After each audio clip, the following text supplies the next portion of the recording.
half man, half animal. These 19th century sculptures are some of the Quai Branly's treasured pieces.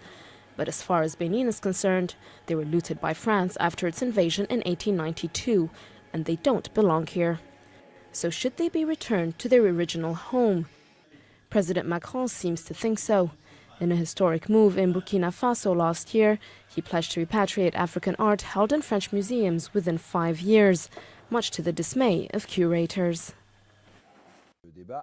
The debate immediately opened a legal issue since these pieces came into our public collections legally, given the relations at the time. And you know that once pieces are legally part of our public collections, they're inalienable.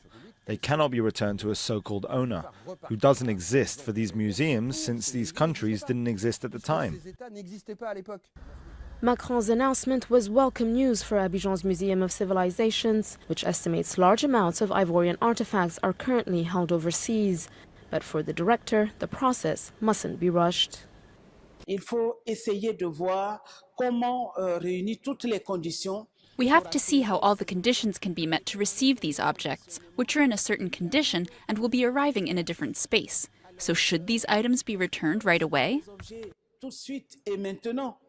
That is the question raised by some experts who believe most African countries are not equipped to take care of these artifacts. So rather than refuse to return them outright, some, like the Victoria and Albert Museum in London, are offering long-term loans. This collection of Ethiopian treasures, which includes sacred manuscripts and gold, was looted by the British Empire 150 years ago.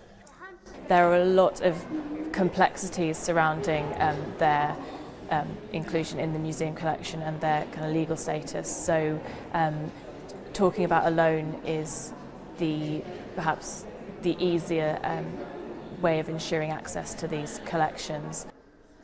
The Ethiopian government has requested all the artifacts be returned, a request the museum has so far refused.